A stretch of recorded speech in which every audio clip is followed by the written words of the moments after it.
Digital 410 Productions proudly presents the What's in Your Head podcast.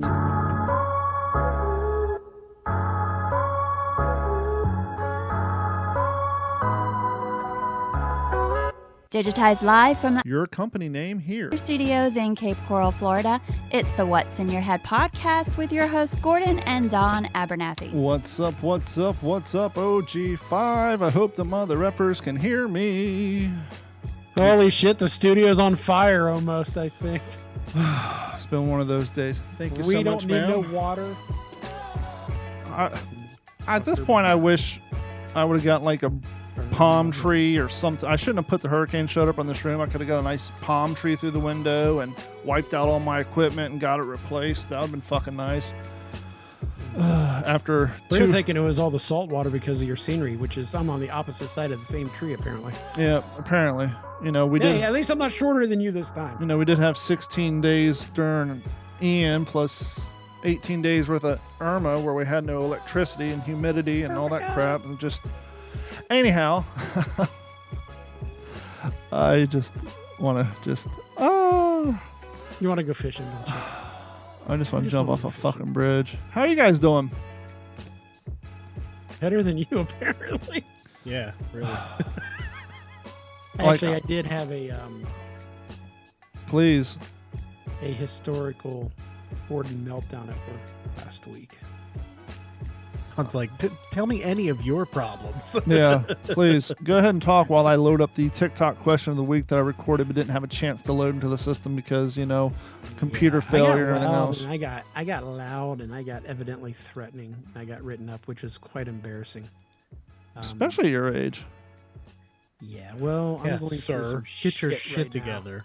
Well, that's the problem. I'm trying to get my shit together, but my body doesn't want to cooperate. And it's, as we know, it was no secret I was on TRT. Well, I have to be off of it now. And I was told that I seemed oddly aggressive the last several months. And I told them what was going on and said, yep, I nailed it. So, I said, well, now I'm on a downward slope. So I literally, after I had that blow up, texted Katina and said, I just had the mother of all mood swings, you know, and not cool. If I don't lose my job, I'll be lucky. Just get some bonbons and a blanket and go home. Oh, fuck, dude. It was, yeah.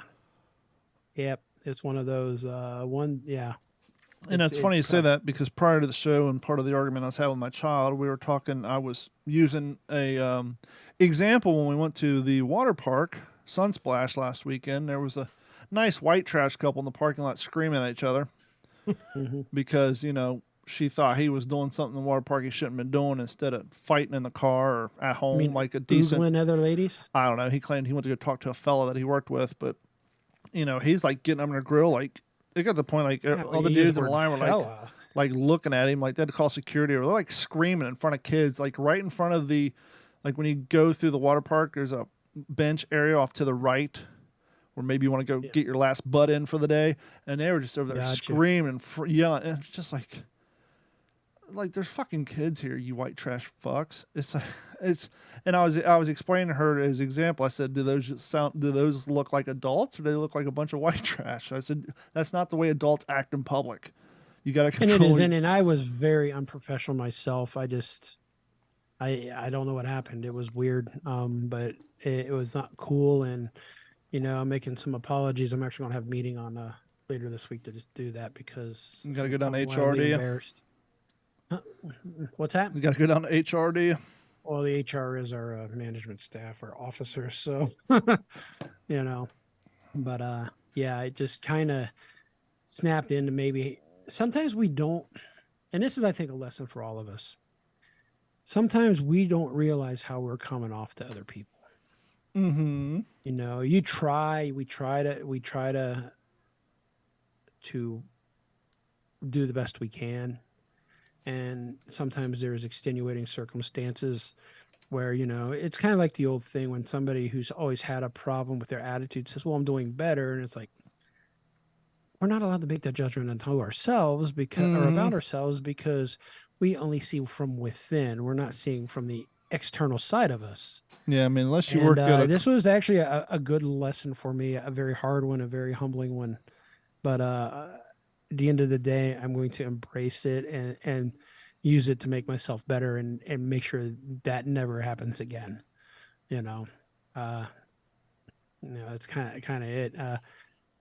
It's more like my old school, early 20s fits of tantrum almost, except with a little more. Let's go out in this parking lot and I'll take care of it. Not a band Fits in the Tantrums. Yes, they are. The Fits in the Tantrums are a good band.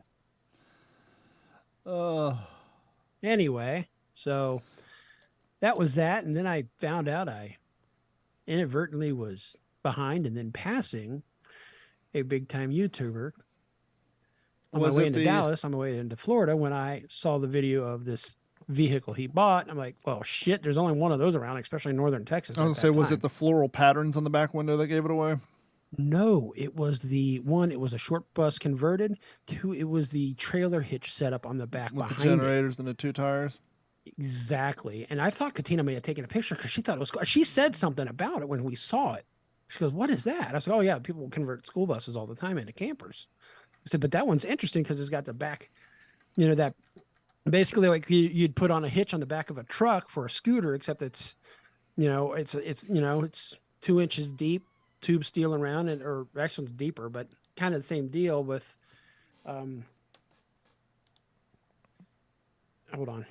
with the generator and some tires and shit in it. So I had to. And for those you interested, what Gordon is talking about is the Matt from Demolition Ranch bought a short bus that was converted by some dude with a lot of Irish wood paneling. Very reminiscent of trailers back in the day. Now, I have to admit, he gave the bus a name. Mm-hmm. What was it? I don't remember. Special Ed. I'm trying to figure out why. I'll just have to boost it later. The sound recording on my level over here is super You're low. dropping off a little. Yeah, well. This is lifetime, real-time podcasting. Well, it's dropping off on your end. I don't know if it's dropping off for the audience. I guess I could go to YouTube and turn up the volume and talk a little bit and find out. But it went real hot for like half a second too. It's so weird. Yeah, I don't know. It's so. You got a gremlin in there you need to kill. Just need to. You may have a couple of them. Blow it all up. Talk. Invest in one of them podcasts in a box. Well, yeah. So what's going on, Mike? You look baby-faced today. I am baby-faced. Yeah. You asked if I lost a bet. No, I didn't. I lost a bet with myself. Yeah. I every once in a while I like to change it up. And scorched earth, huh? Yeah, I mean it had been growing out for a while, and I was like, fuck this, I'm over it. He's got to justify that lifelong. Go. He's got to justify that lifelong prescription to Dollar Shave Club. So every once in a while, you got to take the razor to your face. Dude, we cut off our Dollar Shave Club. I just got more in the mail.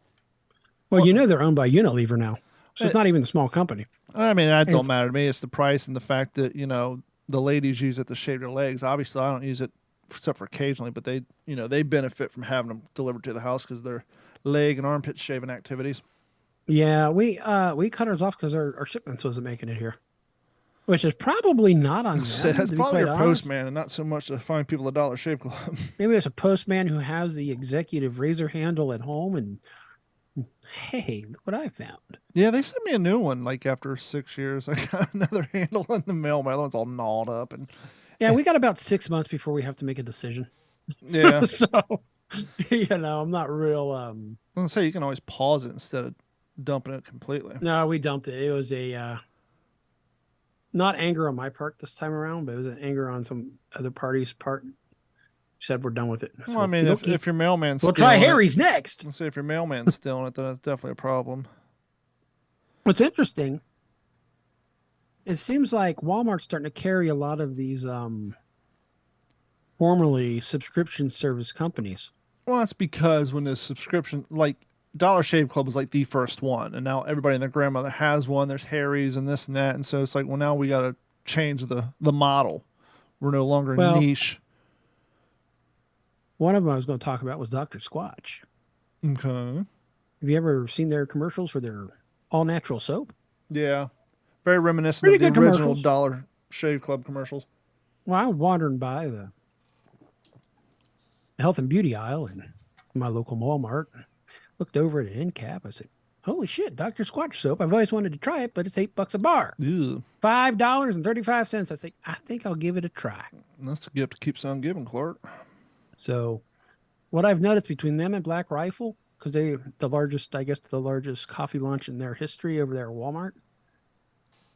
They don't have all the blends that you get on the coffee club, but the price is the same, if not better. Now, since we're bringing up coffee companies and, we're all part of the Digital 410 network, if we're going to have a free plug to Black Rifle Company, I just want to give a plug to the fine people at Warbird Coffee. They have provided us with a bag of the EP-53 Mustang, which has a horsepower level 2. So this is like the moderate, regular work day. And then we got the EP-47 coffee, which has a horsepower of max. That's going to be your, I got to stay up late and get shit done. And what we're going to do, Patreon members, it don't matter if you listen to this podcast, Fail to Fail, Mike's podcast, or What's the Scuttlebutt, this month or maybe next month, we're going to be giving away, well, this month's going to start. So anyhow, within the next couple of weeks, we're going to be giving away these 2 packs of coffee along with a What's the Scuttlebutt, obviously, because these are World War II themed coffees, to one select member of Patreon. And that's all you got to do to be entered. Is it doesn't matter if you have the $1 month, the $3.50 a month, or the $7.50. Go to d-410.com or what'sinyourhead.com, sign up for Patreon, and sometime next month we're going to pick a name and we're going to do the first giveaway. You're going to win a coffee mug and 2 packs of Warbird coffee. Thanks to the fine people at Warbird, located in England, for supporting the show and providing the first official prize for the Digital 410 Media Patreon prize pack. That's a lot of P's in that punctual situation. Did you see the article about all current airworthy B-17s may be grounded? Yeah, I saw that the other day. Well, it's partially because of the air show debacle that happened. Which wasn't the B-17's fault, I thought. I thought it was one of the, was it Typhoon? One of the Typhoon pilots' fault? The unofficial fault, because we talked a little bit, because Jeff was there. Jeff's son's best friend was amongst the last group of civilians to ride that plane right before it crashed. And he was in his full German outfit. He has video of it. He has a GoPro video of him riding in that, being the last group to actually go up. They landed, cleared all civilians out. The show started. They went up and the thing crashed. Is this one you've seen in person before? Possibly. I can't remember. I've seen so many of them. The unofficial, scuttlebutt amongst the people in the community, I didn't know this, and we have been to a lot of air shows. Those recreations, while they're going on, that's actually being directed in real time by the flight control officer in the tower. Yeah. He says, okay, P-47, start your maneuver. Okay, B-17, start your maneuver. But looking at not blaming him, some people are, but looking at the video, to me, the way it wasn't a P-47, I forget what it was. It was a less... I keep wanting to call it a Typhoon, but... It was a lesser known to the general public. Nomenclature, but yeah. It looked to me like it suffered mechanical failure because the thing just kind of made a beeline, made no effort to move, and just literally cut the thing in half like you see in movies. You've seen those movies where like a German plane or a P-47 gets shot down and it just cuts the rear end off that. That's exactly what it literally cut the tail end off that thing and it just plummeted to the earth. I mean, and a lot of people who've not seen aircraft like that, those things really are tin cans. Oh, absolutely. They are literally tin cans. I wish I had my podcast about 15 years ago. One of my clients was deaf because he was a pilot, and those things had no insulation. And he was telling me he was always yelling at his landscapers for not wearing air protection when they're running their weed eaters. He's like, they don't understand. He said, but I'm at the time he's like 85. He said, I'm almost completely deaf because I was flying planes in World War II and they had no insulation. It was just there. And so it does greatly affect one's hearing. I want to give you guys an update. I want to say the name of the roofing company because when it was all said and done, they did a fantastic job. It was done quickly, but because of the craziness involved, I'm not going to say their name because I don't want people to take it wrongly. Because at the end of the day, I'm happy with the results. But this just goes with the long line of insane things women deal with when it comes to service, people doing their jobs, and just the weird shit that I've been dealing with when it comes to commercial environments. So I finally got my insurance money, got a roofer. They came out. They're the only roofing company that actually physically came out and walked my property. Now, I will say they were driving by, going door to door, but even the rest of them went door to door. They just use Eagle View, which is basically Google Maps. It measures out your roof and they send you a quote. Right. But he's the only one who actually walked the property, visually inspected, and he gave me 2 quotes, one with gutters and one without gutters. Obviously, I want to go without gutters because I don't want to pay for gutters. It was an extra $2,000 just for the front. I only have gutters on the front of my house. It was an extra like $2,500 on the overall build charge. And so I got kind of excited when I saw my neighbor's house get done. They didn't take their gutters out. Now, he told me, well, you have what's called stake-through gutters, which is exactly as it sounds. You have a gutter, and they just drive a stake all the way through from the front, through the inside, through the back, into the heading of your system. Also known as the Dracula gutter. So, can you not hear I'm me? making shit up over here. What's that? Can you not hear me? You're in and out, man. Let's just suffer through it because now you're on. The You're audio. perfect. Just suffer through it because it affects YouTube, but the downloadable format, people hear it just fine because it's being recorded locally. So Okay. on the YouTube video, I'm sorry if the audio sucks. I'll try to overlay it with. But anyhow, back to the story. Now you're in full time. Oh, fuck yeah. So anyhow, they came out on Friday or last Wednesday. They put the construction dumpster in my driveway. It's a big ass trailer, but it essentially acted as a construction dumpster. They came out that was on Tuesday. They came out, shoveled all the shingles off, put down the new tar paper. It rained the next day, and then they took a day off so it would dry out. And then they came out, and Carrie came home. The shingles were up. The old gutters were still on. I'm like, sweet, saved $2,500. And she sent me a picture of something weird on top of my roof. I'm like, what the? She's like, what is that? I'm like, it looks like a vent. She's like, I wasn't there before. And I'm looking at my YouTube video that I posted when our shingles flew off. And I was like, yeah, I wasn't there before. So I called the roofing company to give me some credit. You know, the thing is, you got to be watching out for scammers and hurricanes and general contractors. And people get scammed, you know. And there was nothing in. Check the contractors board. Is Florida the same way as Nevada, where you could go in, you could check the contractors board by checking their license status? Yeah, so I looked at the quote, and there was nothing in there for a extra vent. Mm-hmm. And I couldn't quite tell from the photo because it looked like maybe they left maybe it was just extra supply. They weren't completely done. So I sent them a photo. I say, hey, what's this? That's a roof vent. Airs out your attic. I said, I know what a roof vent is, but wasn't there before, and no one asked me to approve it. And he came back, fucking super honest, super professional. He said, look, your house had rafter vents or ridge vents. He said, but the shape of your roof and the size of your house, your ridge vents were not enough to properly cool your house. They were not adequate. They weren't adequate, large enough to cool the attic space in your house. We went ahead and put the roof vents in, no additional cost. It's already built into the cost. Your attic will cool properly, i.e. my house will cool properly. And cool, good to go. Not a problem. Your uncle. Fantastic, great work. Thanks, Bob. Monday morning comes, knock on the door at 5:30 in the morning. Dogs barking. What the fuck's going on? I was parked out in the yard. Carrie was parked at the end of the driveway in front of the dumpster. Well, they came at 5:30 in the morning to get the trailer.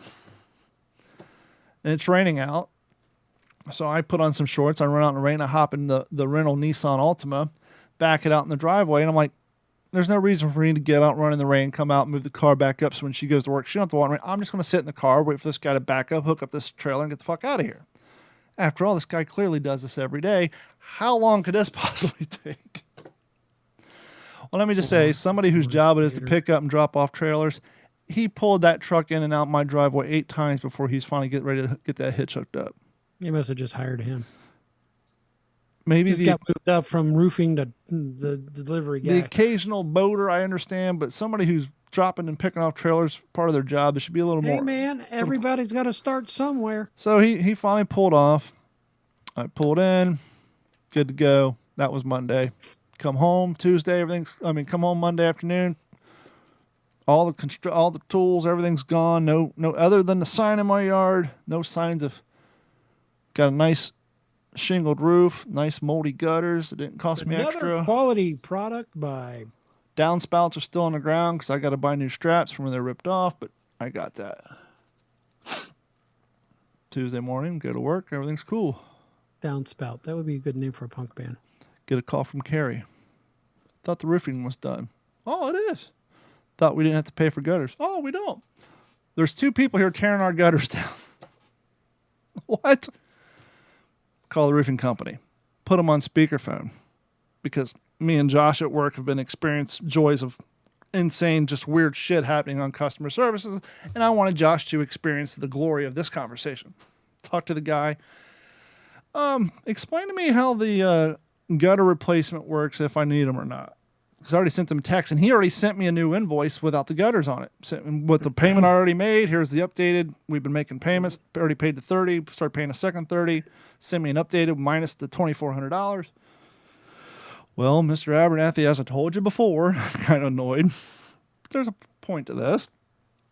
We come, take off the shingles, take off the tar paper, inspect the drip ledge. If there's any damage, any rot, we have to replace the drip ledge, which tucks down behind the gutter. So in that case, the gutters have to come off. You have stake-through gutters. When you take gutters off, they're essentially glorified beer cans. Once you take them off, they don't go back up. They get wrinkled. They create, obviously not a big deal. Mm-hmm. Put the new drip ledge on. Put on the shingles. Put up the new gutter. Job's done. I said, okay, cool. My shingles have been up since Friday. You guys picked up your construction dumpster. Job's done. Absolutely. And I feel bad for this part, but I couldn't help it. I said, well, then why the fuck do I got two guys on my house tearing my gutters down? He's like, what? I said, yeah, I just got a call from the house. There's two guys at my house tearing the gutters down. So he calls back, said it was a scheduling issue. Don't worry about it.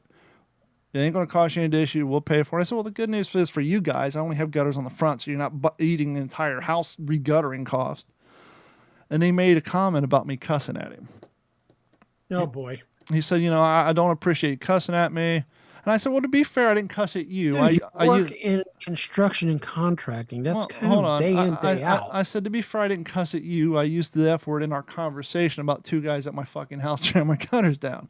And he said something along, well, it's been happening a lot lately. I'm just tired of it. So I apologize. I sent him a text message. Y'all need to get your shit together. Well, that's why I told Josh I got the phone. So if other people are cussing at you, maybe you need to get your crew's heads out of their asses. But so I got nice shingles, looked great. Got upgraded to some roof gutter vents, and then my attic cools appropriately, and got mystery new gutter. So all in all, when it's all said and done, everything worked out fine. But why do we lose money on these jobs? But it's just like money on these jobs. It's just like one of these weird things. And now, so I built 50% into this job because of the situation out there, and I'm still losing money. So fast forward to today, Gordon. You write up quotes. You order shit. I don't order shit, thank God, but I do write up quotes. You have a guy who orders shit. Yes, we do. When I get quotes and I look for parts, I have a procedure I go through, and that is remove the check mark from fucking the back order and remove the check mark from refurbished. I want brand new computers that are in fucking stock. Got somebody a quote about a month ago on 3/17/2023. I ordered a nice Surface Pro laptop. Got an email 8 or 9 days later, said it was on back order. Well, that sucks. Let me know when it comes in. I get an email. 52 weeks, sir. I get an email this morning. Good news is the Surface Pro's in. Great. Bad news is your wholesale cost was $1,200. It's now $1,500. Oh, yeah. What's it got to do with me? I already paid for this thing. It's called inflation, sir. Apparently, I didn't pay for it. Quote's only good for 10 days. Well, I paid for it. I went online and ordered it, put in my credit card number, and as far as I knew, I paid for this fucking laptop that was on back order. PO's been cut, payment's been issued. No, the order was put on hold because it wasn't in stock. That price was based off of a manufacturer discount, and now they want the extra $300 for the fucking thing. You all get to eat it. Rob just pulled the whole order. Well, so I said that, and I was told they were going to look into something, and then I had another issue with the same vendor, a bigger issue. I don't know how this happens. You guys have business networks. Business networks have firewalls on them. These firewalls include software, licensing, other services, extended warranties, a yada. And that asshole that breaks into my computer from the other side at the most inconvenient time of my day. We have a customer. It's one of the biggest customers in a particular, one of the biggest chain of type medical offices in the entire state of Florida. They have 43 devices. Mm-hmm. Took 3 months, got him a quote to renew the services on all 43 of these devices that came to a grand total of about $32,000. Ordered it. processed the order, rolled out the order. Somehow, the people at the vendor who put the order for this particular brand through a department that handles this brand, I don't know, because it's such a large order and there's 43 serial numbers that has to be put into this order and activated. If they had my serial numbers on a word pad and someone else's serial numbers on another word pad, somehow one of my devices got left off and a different one was put on. Now, this wasn't a difference in serial numbers between somebody hit a 2 instead of a 3. The last 6 octets were completely fucking different. So now, basically, my client paid a couple of grand to activate someone else's shit. And so I'm trying to figure out, hey, they fucked up their copy and paste, did they? This has got to get fixed. So I put in a request for a manager. Okay, we'll have somebody call you back shortly. They're on a sales meeting. Fantastic. Now, rewind 3 weeks ago. My boss was at a MSP brainstorming convention in Orlando and met a manager for this particular vendor. I'm going to use a different name because we want to, not call him out. We're going to use the name of Frank Richardson. This guy's name's Frank Richardson, and Jeff, my boss, emailed me, said, hey, I met this guy named Frank Richardson. Email him this debacle with the serial numbers. He said he'll get down to it. 2 days later, he said he's looking into it. Haven't heard anything since. So my boss puts a phone call into Frank Richardson, says, hey, give me a call. We need to look into this. 10 minutes later, the phone rings. Josh answers it. Hey, person from this vendor's on. Frank Richardson, or Frank's on the phone. So Joe, hey, Richardson, Mr. Richardson, how's it going? That's Richards. What? Yeah, it's Mr. Richards. Oh, I'm sorry. Sorry, Frank. No, it's Franklin. Huh? Okay. So you know what this call is about? I have no idea. Long story short, there's a manager at this company named Frank Richardson, and they have a new employee that they had call us whose name is Franklin Richards. And I explained to him, I said, one of y'all are going to have to start going by your middle name. Yeah. I said, so your name's Franklin Frank Richards? is short for Franklin anyway, so come on. So he called, he said, well, my name's Franklin Richards. I said, you're not Frank Richardson? No, last name's Richards. I said, well, there's somebody there by name. He's like, well, there is a supervisor here by the name of Frank Richards, but I'm Franklin Richardson. It's like, so anyhow, it's like, how weird is fucking that?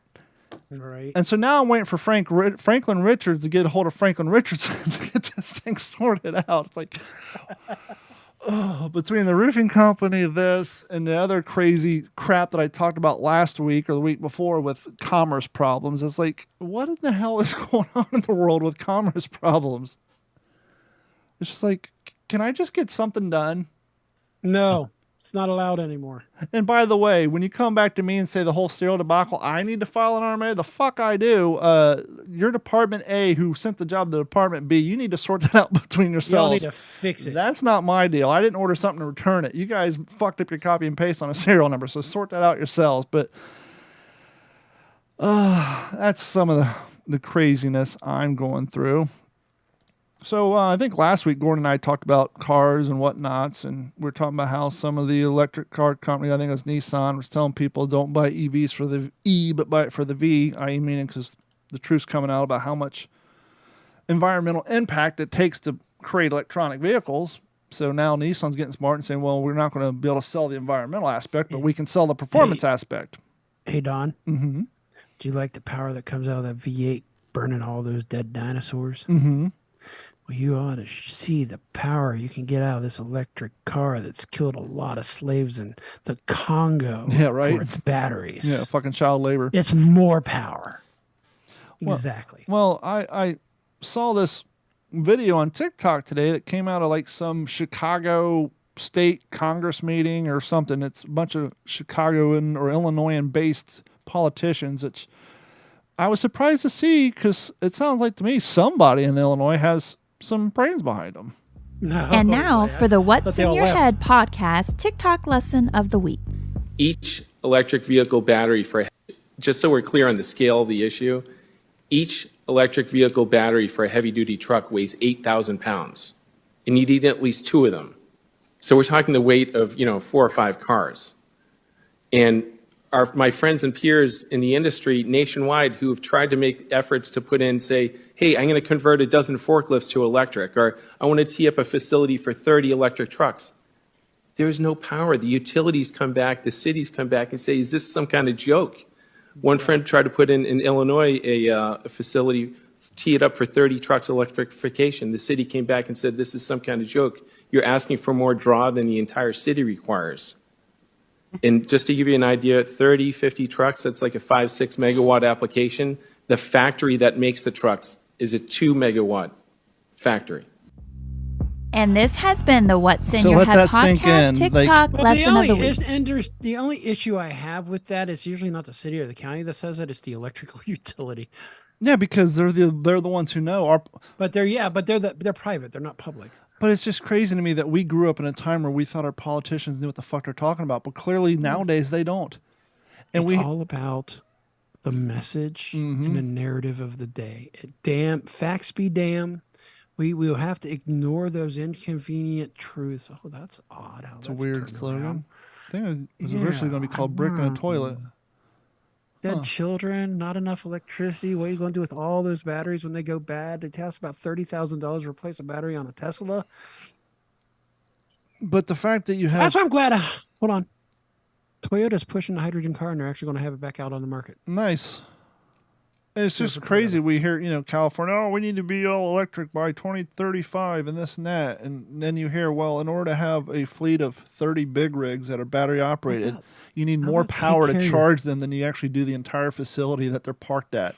How about take care of your streets and your road infrastructure and the homeless problem and the vets who aren't getting taken care of and all the other myriad of disasters you've got, but you want to blame it on somebody else. Or take that money. We just need more taxes. Take that money, energy, and time and hop on a boat or a plane, fly to the other side of the world and convince some of these other third worlds just to implement the stuff that we already had in the past that has already showed a little bit of a change, because overall we're like the size of a fucking postage stamp compared to China the rest and of the India. world. You need to be on the same page as at least us, and then you'll start seeing some real impact. Well, that's what I was saying. Oh, wait. We're all going to be throwing nuclear weapons at each other in about 2 years. Well, that's like we were saying back when we had the Ain't gonna BP matter. oil spill during Obama administration. Remember that? The oil rig spill? So what? Oh, yeah, they made a movie about it. It was the one in the Gulf. Was that BP? Yeah. So I want to say Event Horizon, but that's another movie. So you had the about BP oil rig spill. Yep. And to make the environmentalists happy, Obama pulled all the Wait a second. ocean drilling permits for American-based companies. Wait, Don. Can I ask you a question? I'm just a dumb electrician over here.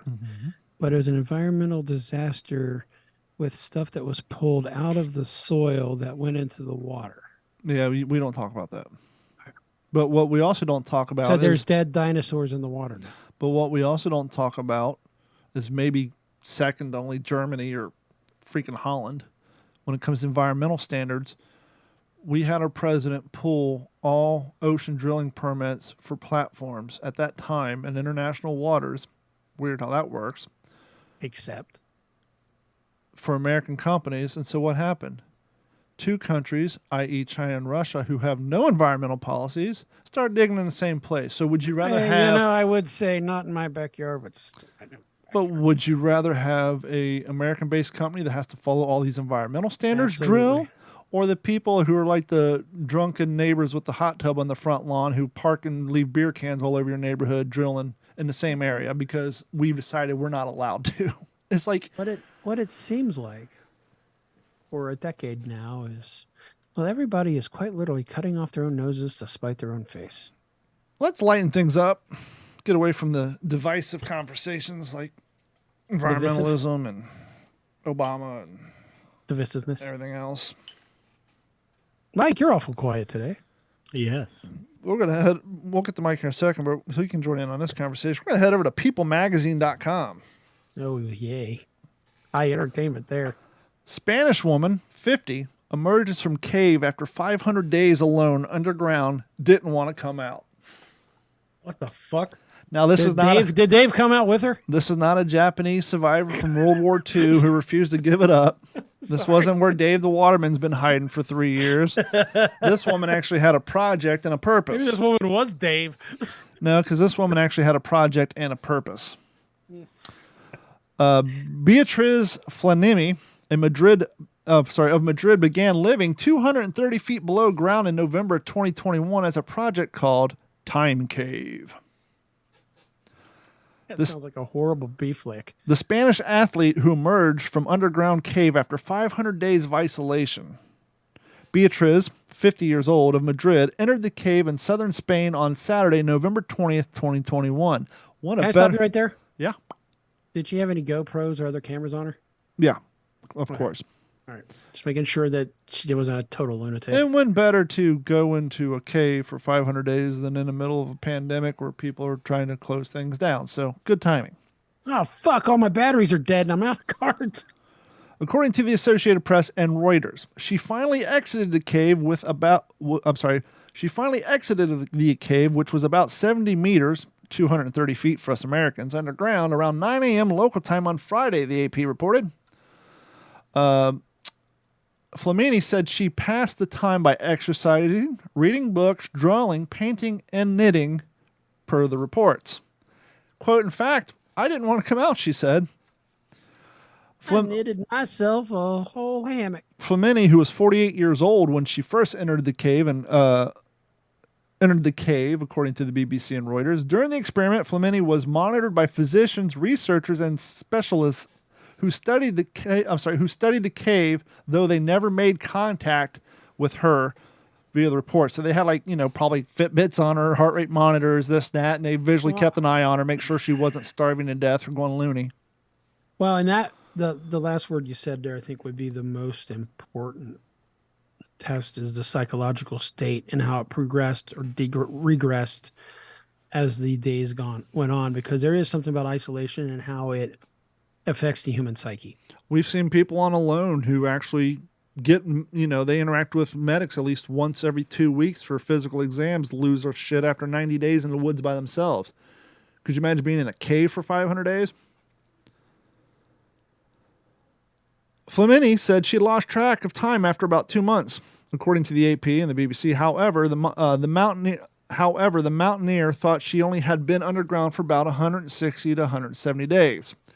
Quote, when they came in to get me, I was asleep. I thought something had happened, she told the reporters.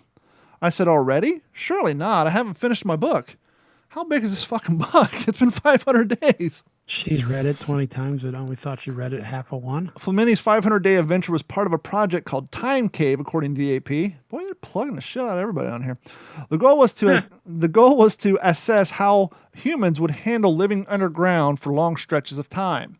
As part of the experiments, experts examined the impacts of social isolation and extraordinary temperature disorientation on the human body. Per the BBC, let's get another plug in there.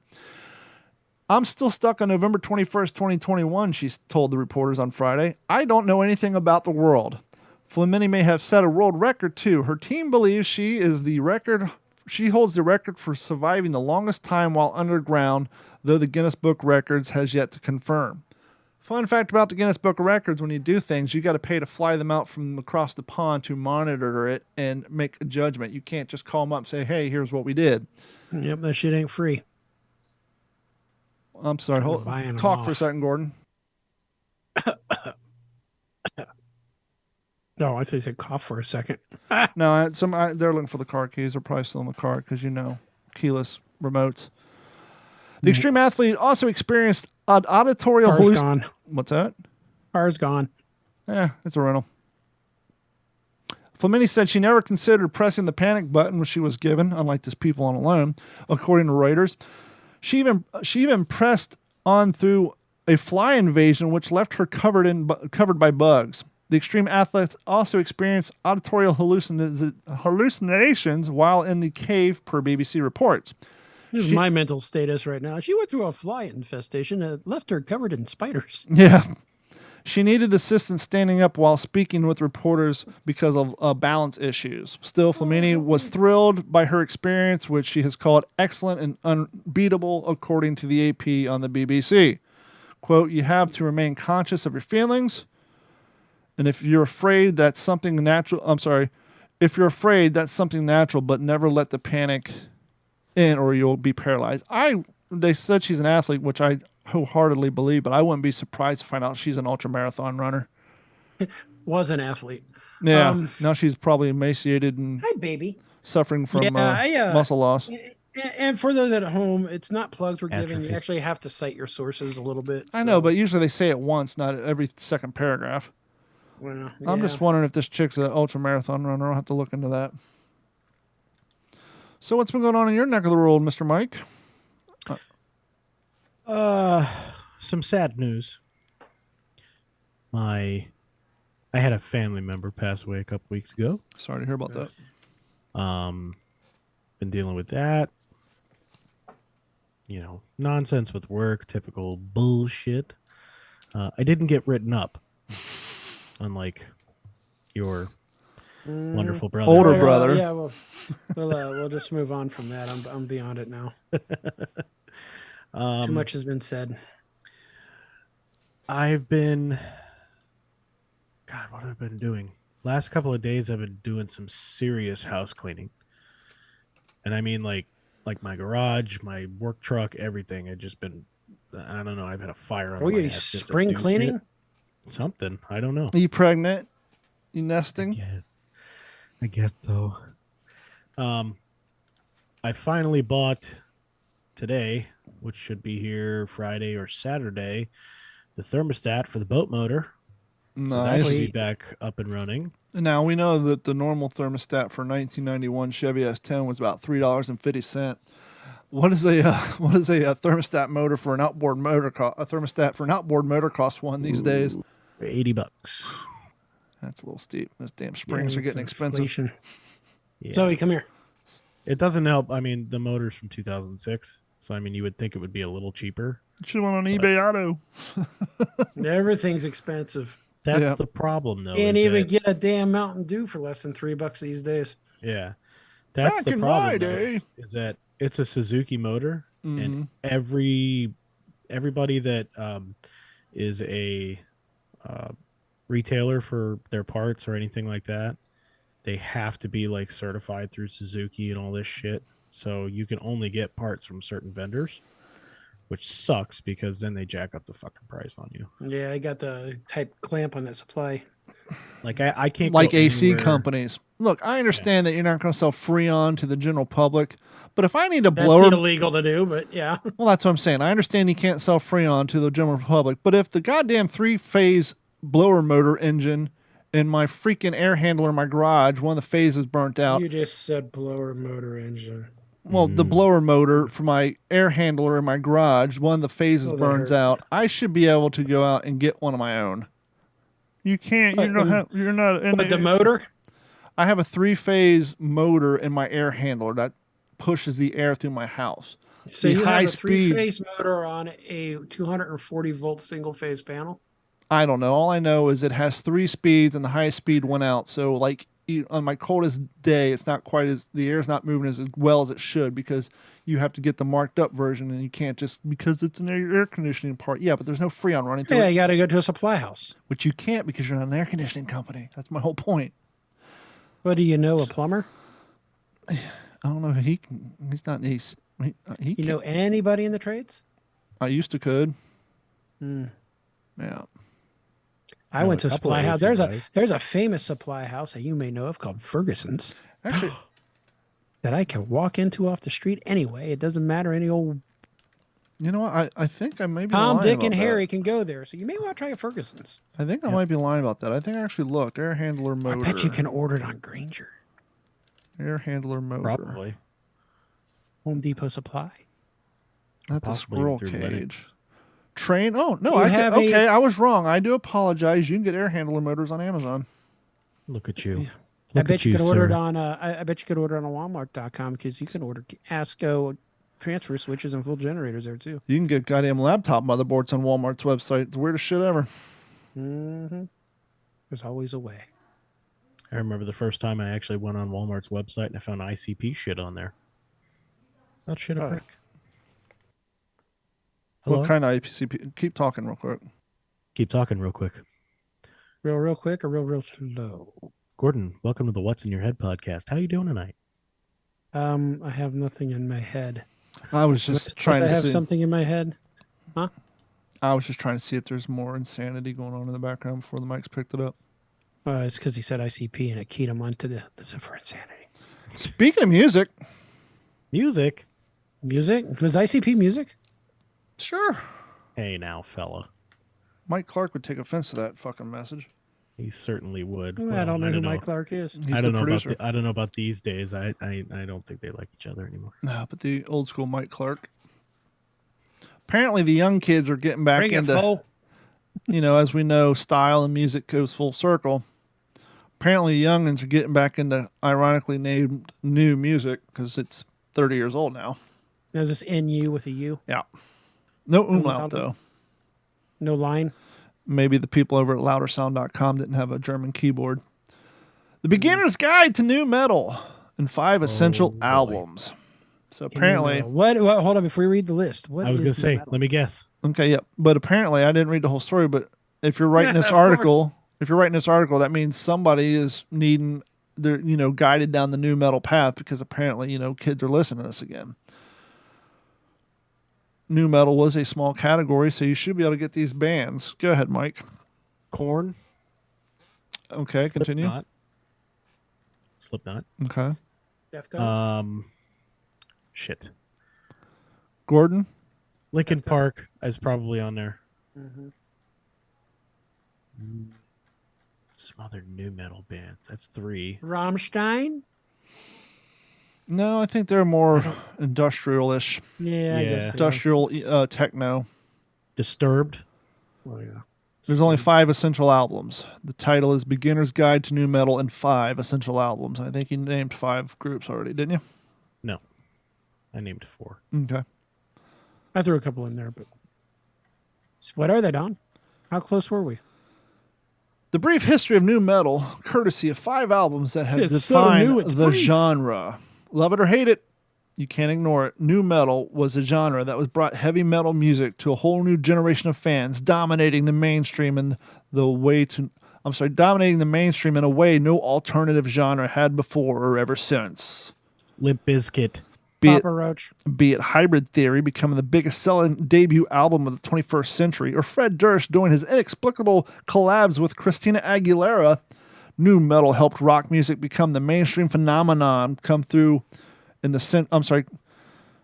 New metal helped rock music become a mainstream phenomenon come the turn of the century, bringing us some classic albums, generational rock club dance floor filters, and a host of kooky and colorful characters in the process. Number 1 on the list, 1994 debut album. I became aware of this at Media Play when they actually let you listen to CDs. This little song called Clown. Clown, you ain't shit, turn around, get your face wet. Korn. While the righteous groove of a hip-hop indebted thrust of Rage Against the Machine and the genre-smashing genius of Faith No More were hugely influential on the crafting of nu metal's DNA, the ground zero for the genre remains right here on October 11th, 1994, with the release of Korn's seminal incendiary debut album. Be it the grateful rumbling riffs of Head or Monkey, Fieldy plucking bass strings so loose that he could use them as a shoelace or the raw pain growls of Jonathan Davis. Musically, it was jarring, shot in the arm for a metal scene still finding its way through the 90s. Lyrically, it brought in inspiration, candid new bent to a world usually concerned with phantasmism, escapism, and bug-eyed macho pursuits. Metal would never be the same again, and Korn's status as godfathers of a whole new movement. That was a great album. Yeah. That had the world's saddest fucking... You played the shit out of that album. I played the shit out of that. I had the Adidas warm-up pants. I had the shell toes. I still have all my Adidas gear. Their first self-titled album, Life is Peachy. What was it? Life is Peachy, and then Follow the Leader. Follow the Leader. Yep. And that's when I pretty much stopped listening. And then I think after that it was Issues. Fun fact, I saw the second person on this list open for Korn at a band called the Al Rosa Villa, where Dimebag Darrell got shot, for those of you in Southwest Florida, which was about the size of the Buddha. So if you can imagine seeing Korn and this next band playing at the Buddha before anybody knew who the hell they were, a $12 ticket. Number 2 on the list, their debut album in 1999, Significant Other, Limp Bizkit. You know, in high school, we used to call the Alrosa Villa the Alpoza Villa. Yep, because that's for the place for has-beens and has-nots. You're either a startup band or somebody on the way down, which is the saddest part about Dimebag being shot there. Yep. Chocolate starfish and hot dog flavored water. If you don't get that reference, good for you. Might have turned Limp Bizkit into the biggest band on the planet, but 1999's Significant Other was the record that confirmed that as nu metal's next major force.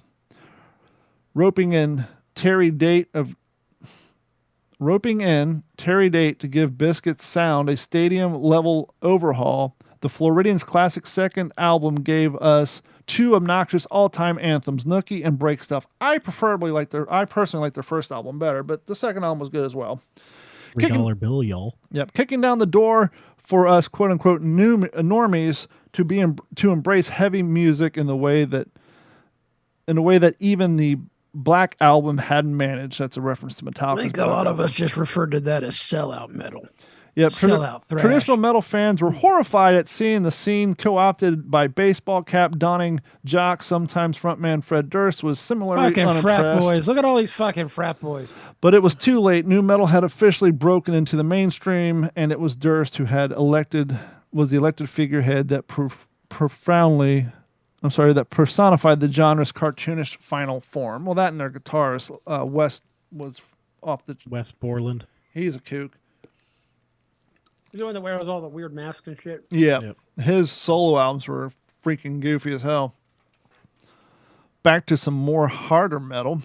Number 3 on the list, Slipknot, 1999.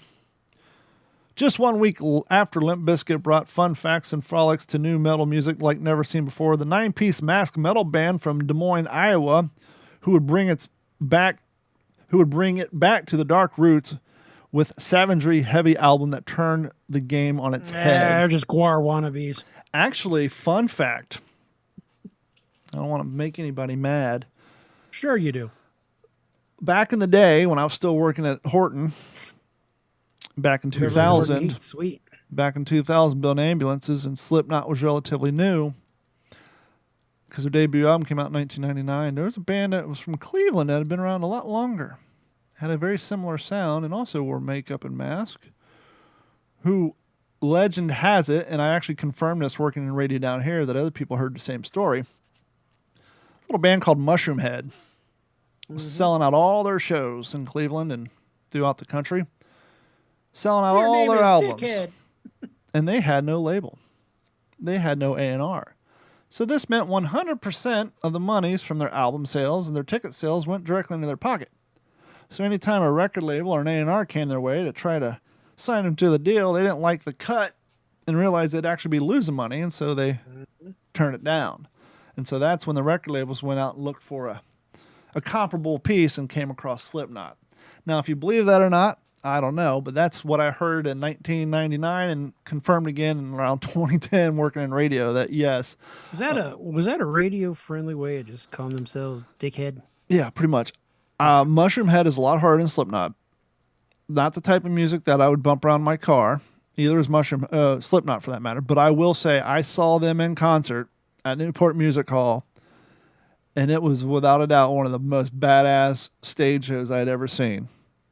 And I've talked to other people who've seen Mushroom Head, and they would confirm. Real quick, just go down the list. 2000, Deftones. They give credit to White Pony. Once again, their debut album was way better, the one with the booger sucker on the front. Much like Slipknot, to try to snugly crowbar Deftones into nu metal does them a disservice, but the fact is their chunky, catchy riffs and the sense of grooves made them strike an immediate chord with many of the same fans, especially the first album. The first album was very similar to the first album of Limp Bizkit, and if you had the first Limp Bizkit album and you had that Korn album, you were in fact rocking the Deftones albums. Somehow Linkin Park fits into this category. I never really considered Linkin Park new music. Nu metal. Yeah, nu metal. They didn't have that same sound as, Deftones, as Korn. Maybe Or the poppier version of it. I think it honestly was more of like the genre bending type of shit. Yeah, it says where Korn were the nu metal introverts and Deftones were the cynical darlings. Linkin Park was the band that became the scene's single biggest and most impactful graduates. That stats around Hybrid Theory or dazzling 3 million copies sold, literal billions of streams on its names in the big era. Musically, the album remains the perfect 10, a seamless 38-minute hook-riddled anthemic millennial metal banger. I did wear the hell out of the first Linkin Park album. It's just, I don't know, it's just weird to find them in that nu metal category, but apparently they were because Mike listed just about every single one of them. Were you nu metal, Mike? That's his new name. That's his new moniker, nu metal Mike. My brother was. And because my brother's 8 years older than I am, I wanted to be like my brother, so it was a lot of just following in his footsteps, and Mudvayne, Slipknot, Korn, Linkin Park, Disturbed, and all that shit. So all that stuff was like right in my time in high school, and pop culture wise, out of high school by then. Top 40 radio music and top 40 radio hip hop was garbage, with the exception of like Biggie and Notorious B.I.G. I mean, Biggie and Tupac, but the rest of it was just garbage. And so at the time, I was listening to ICP, still listening to Dead Milkmen, listening to Pigface, Skinny Puppy, Ministry, and then those groups. That was my influence.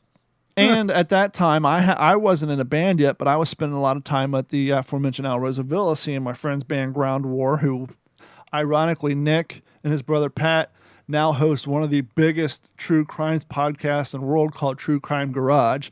So if you guys listen to True Crime Garage, I actually went to high school with both those cats. And so I spent a lot of time there. And as you can imagine, as Limp Bizkit, Korn, Linkin Park, and all those guys were hitting it big, there were a lot of up-and-coming garage bands that were trying to replicate that sound. And so when you went to a live... Nice about Al Rosa Villa, you can go see a band on Wednesday night, Thursday night, Friday night, and they were usually all ages shows. So you're in high school, that's the place to go. And so you just saw and heard a lot of that music. And so it was very prevalent, and did a lot of skateboarding, and that's to Korn and Deftones and all that. So it was right up our alley. But you know who isn't nu metal? Taylor Swift. No, sir. What?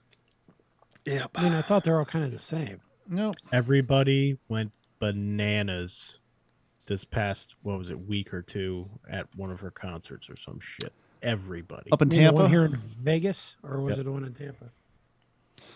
Well, you know who wasn't down for the cause? Who's that? Drivers. Dateline, Tampa, Florida. One of the three biggest nights for Tampa Bay rideshare drivers. Oh, they didn't get their surge pricing, did they? In a while, thanks to Taylor Swift, Uber drivers are turning off their ignitions and closing off their Uber signs and their driver apps. Quote, "We're the ones doing the driving." And they turn on the Lyft sign right below it. Quote, we're the ones doing the driving, said Lewis. We're the ones here late at night, busting our butts. How are you getting more than us? Lewis has been driving for Uber for 9 years and says Uber is taking more and more of his paycheck. If you do rideshare to Sarasota, they're giving you $19 up to $38, he explained. We used to get $90 to $80. So he organized a strike. More than 100 rideshare drivers, that means Lyft, Uber, all of the above.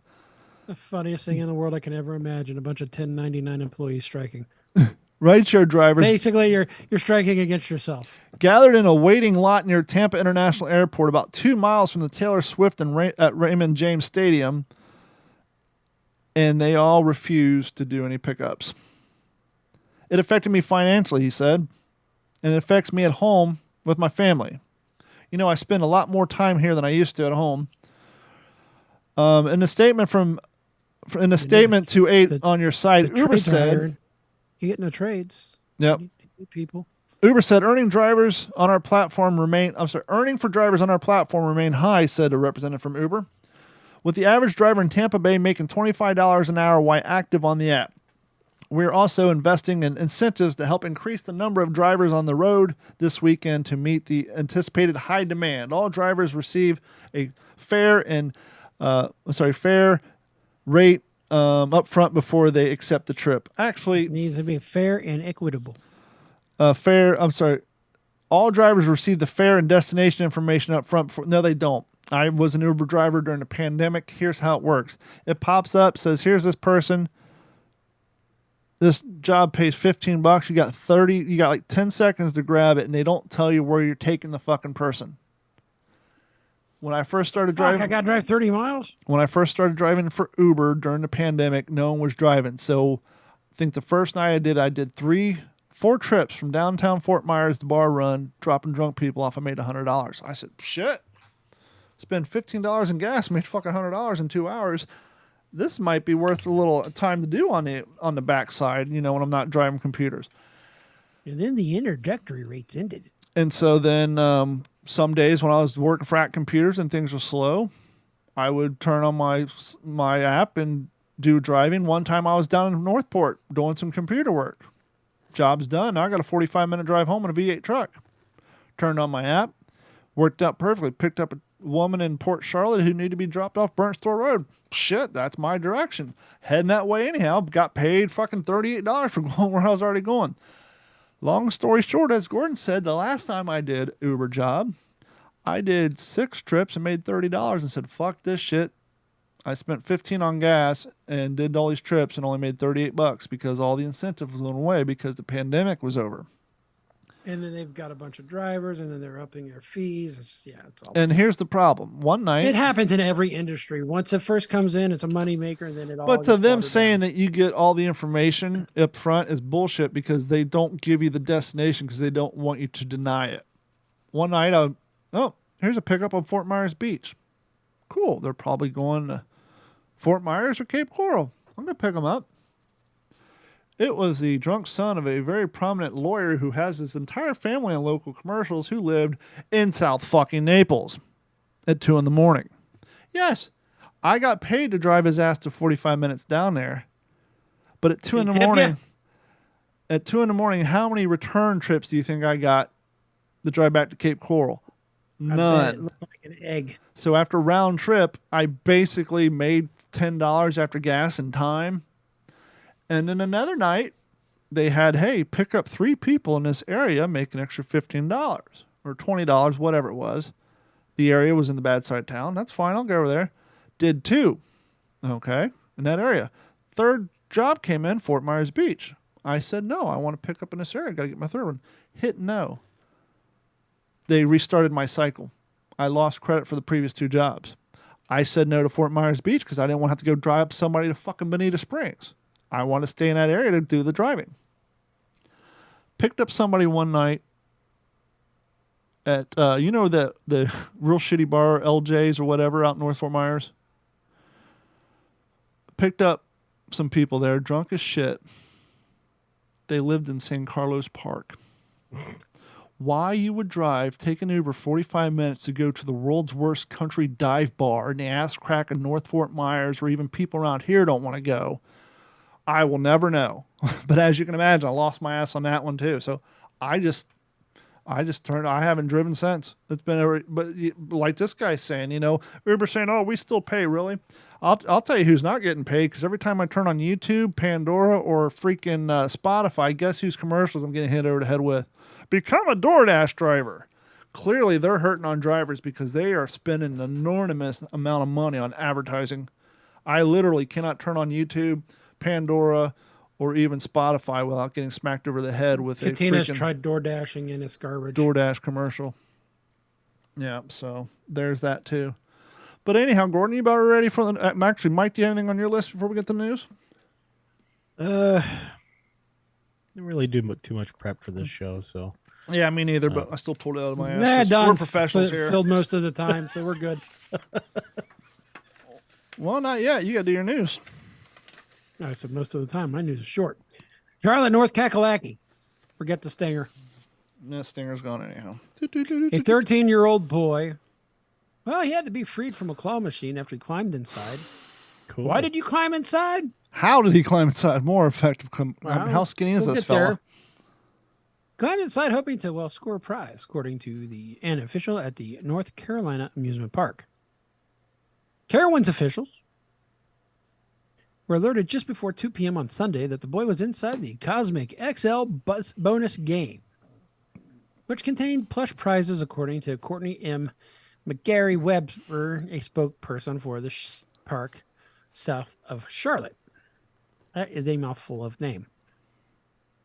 The medical response team unlocked the machine, and then the boy was able to get out, she said. He was treated and released from the first aid to his guardian, and then after that, you know what prize the boy won?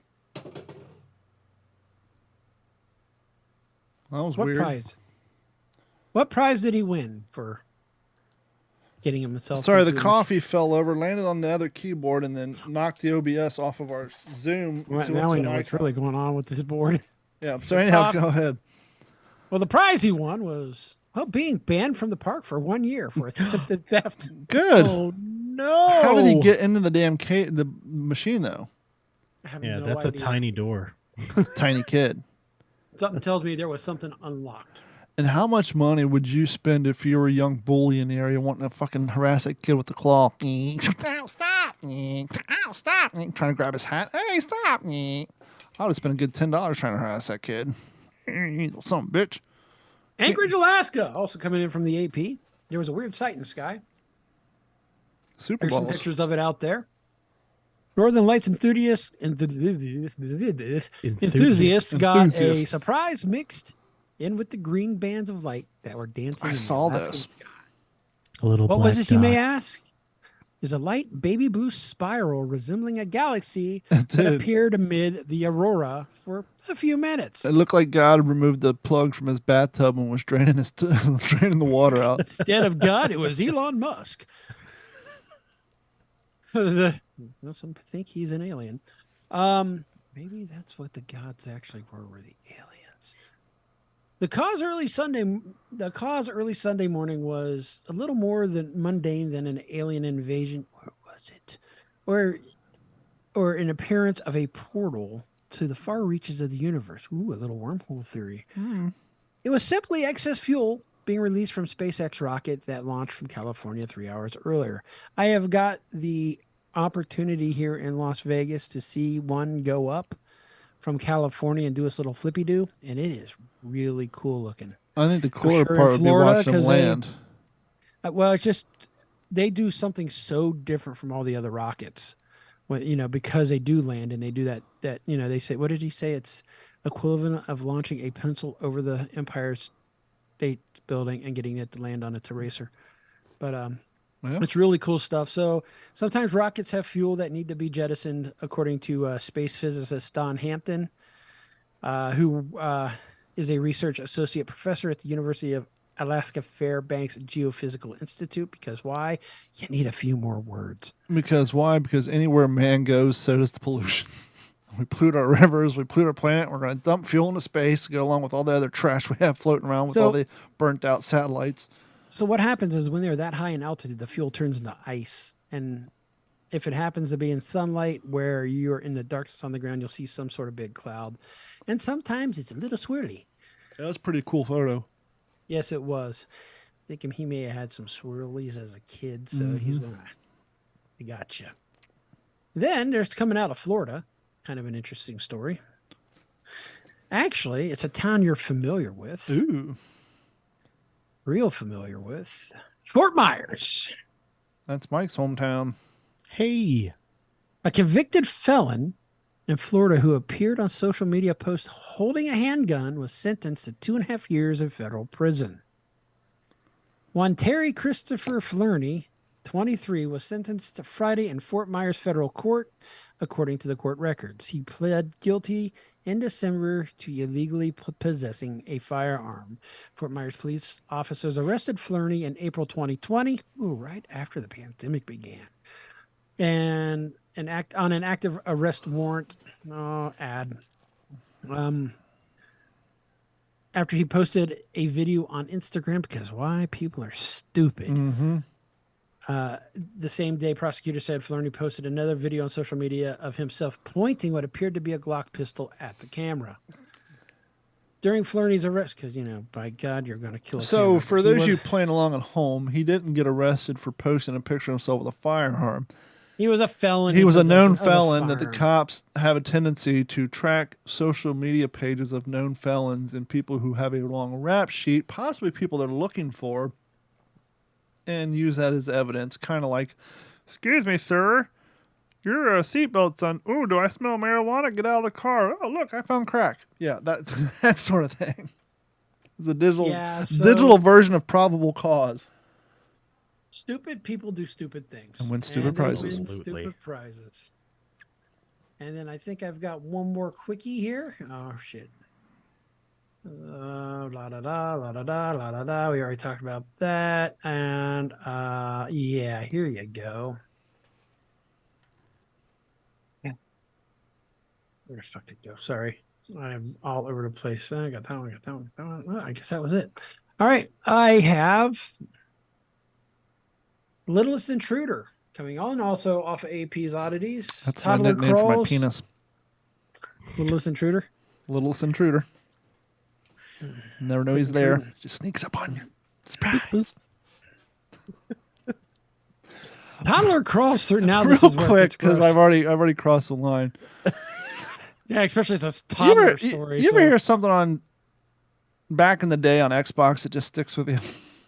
This is going to get us knocked off. Good thing we're at the end of the show. So Carrie and I used to play with this girl named Gal. And one day out of nowhere, she, not a dude, she, and I quote said, "It's not rape if you yell surprise." And that has stuck with me ever since. She yelled that? She said, "It's not rape if you yell surprise."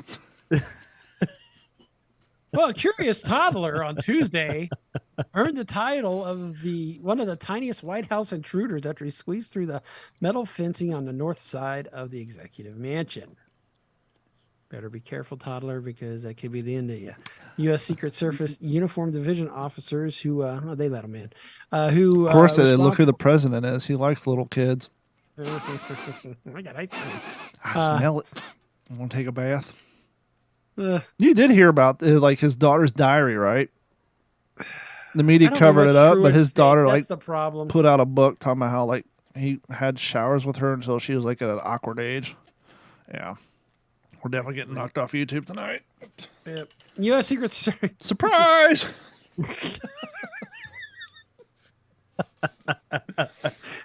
Anyway, this kid got in, they got him out, and that is it for the news. I am done. Real quick, when I came in to do my show prep and everything fell apart, I was going to do a YouTube, or not even YouTube, but a binge-worthy show of the week. If you're my age, even Gordon's age, you'll like it. It's called Yellow Jackets. It's on Showtime. Tina's been watching that, and I haven't. It's a mix between Alive, Island of the Flies, or whatever that old movie was. Lord of the Flies. Lord of the Flies. And Ozarks. It jumps between modern day time and 1996. The plot of the movie is there was a group of Wait, isn't 1996 modern day time? No. Just like when we were in high school and Dazed and Confused came out, we're like, oh, this is 1970. Gordon, where were you in 1996? 1976. This is a long time ago. 1976. Well, that's what's cool about this movie. 21. It takes place my junior and senior year. So during all the throwback stuff, let me real quick. The whole theme of the movie is in 1996, this all-girls high school soccer team called the Yellow Jackets were going to state. One of the parents was a rich guy, had a private plane. Much like Alive, the plane crashes in the middle of fucking nowhere out in the mountains in New Hampshire or somewhere. And they don't reveal it until later, but they spend roughly about a year and a half living in some cabin in the woods and some crazy shit. But in the meantime, they're jumping to modern day where now they're all 47, 48 years old. One of them's running for Senate and all this. They start having flashbacks and crazy hijinks ensue. But it's a really cool show, but because it is a all-girl cast, and this is going to have a lot of young teenage girls, whole lot of Tori Amos on this shit. So that's cool. Hearing Tori Amos, a lot of the 1990s throwback music. Carrie had you, Tori Amos got down on that piano bench. Yeah. She's a hell of a musician. I had a flashback. I had a trigger, something I hadn't thought of since 1996. I just paused it because Carrie had to get a drink or something. I look up, and I saw the girl had a shirt with a soccer ball on it, but her hair was down. And I didn't focus. She had on a co-ed naked soccer shirt. Made your day. I hadn't thought about because back then it was Big Johnson or co-ed naked. That co-ed naked swimming teams. Yeah, right before that it was No Fear. Yeah, and each one had little slogans like I think that one was co-ed. Hear this. They had co-ed naked pool, get felt on the table. They had little sexual innuendo slogans, and so that's all cancelable shit these days. It was just total flashback. Like, oh fuck, I had not thought about co-ed naked. And of course, I was Googling it to show Josh its work, co-ed naked shirts, and of course, all the Yellow Jacket stuff popped up because clearly young cats were trying to Google it. But yeah, complete flashback. But or they bought the rights to it. It's cool to see, see more and more 90s stuff in the movies. And so if you guys have the really big fucking Jenko jeans don't come back. Yeah. So if you guys have Paramount Plus or Showtime, just watch. It's 2 seasons. We just got started on episode 1 of season 2. So that's right. They're all the same network. Check out Yellow Jackets. It's pretty good, especially if you're my age and you want to get a little throwback to when you're in high school.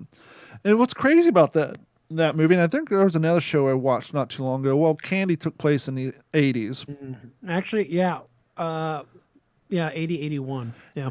It's funny thing about it now, when we were younger watching Dazed and Confused or anything, old movies, old 70s stuff. 70s stuff, Up in Smoke, all that, pot stuff. Oh, look at those bell bottoms. That's so long ago. And our parents are probably like, I'm watching this show and like the clothing does not look weird to me. It's like, well, probably because I still dress the same way. And that, let's be honest, the 90s really, their clothing style by 1996. It homogenized. It doesn't stand out like clothes from 1984, definitely.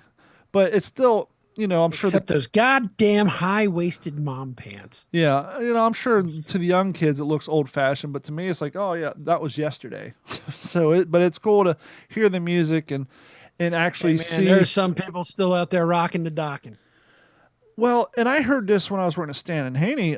More and more, and we're seeing this come to fruition now. More and more movies are going to take place pre the advent of the proliferation of cell phones and the internet, because so many plots can be resolved by having a cell phone in your pocket. Get kidnapped? Okay, find my phone. I got Life 360. I got all this. I'm at home. There's a serial killer. Okay, I got 38 ways to communicate with the cops.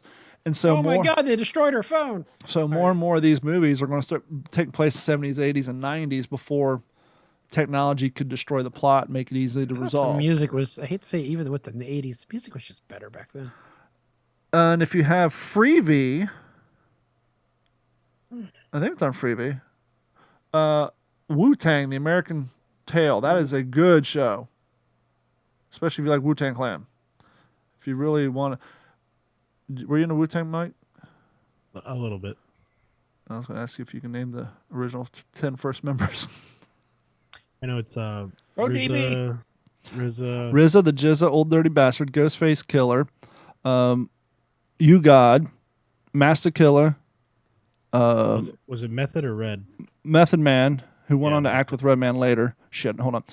RZA, the Jizza, Ghostface Killer, Method Man, Old Dirty Bastard, You God, Master Killer, Kappa Don, and Raycon the Chef.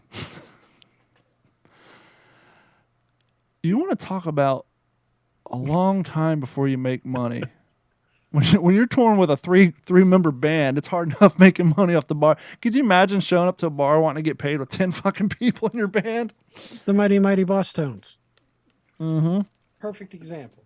But what's crazy and what you learn about this is I think it was two guys who ended up being a member of this band were members of competing drug dealing groups, and one of them shot up the other one's house. So like in 18, he's shooting up his house and was killing his brothers and his mom, and 2 years later he's in a fucking band with him. Hey, bro, you forgive me. We're all good now, right? It's like, wow. And I don't want to say I can't. They haven't gotten Hey, the part. There's nothing that brings people together better than music. They haven't gotten to the part in the series where they show who each one turns into be yet. Where I'm watching it, so I don't want to speculate. I don't want to say it was a jizz or shot at you, God, but because they haven't. Obviously, they're actors, and you don't know who the hell they're. Obviously, you know who Old Dirty Bastard is. You know who RZA is and Method Man. But when it gets some of the 6 through 10 members, you're not quite sure who the actor's portraying yet. So I'm not sure which ones. But that's a damn good series. And so, real quick, I finally learned when I worked at Stan Haney. Mark always, whenever Wu-Tang came up, Mark always made fun of Old Dirty Bastard when he interrupted the Emmys talking about how Wu-Tang is for the children. Someone won an award, and kind of like Kanye West did to Taylor Swift 30 years later. Old Dirty Bastard got up there and said, well, we should have won. Wu-Tang's for the kids. And so the joke is now Wu-Tang's for the children. I found out why he did that. 4 days prior to that award ceremony, Old Dirty Bastard was in his recording studio in Brooklyn. And there was a car accident out front where a Mustang rolled after being hit and pinned a 5-year-old kid underneath it. And Old Dirty Bastard went out there and organized the spectators to lift the car up, not pull it out because you'll fuck the kid up, to lift the car out, got the kid out, and then Old Dirty Bastard, the kid didn't know, spent the next 4 days at the hospital with that kid to make sure he survived. And so that's why when he was at the music award for it, drunk as hell, he interrupted and talking about how Wu-Tang is for the kids because he just spent 4 days at the hospital with a kid who got pinned underneath a Mustang and during a car accident. Wow. So if you ever hear people make, Wu-Tang's for the kids, and that's not saying it was right, but that's where his mind was.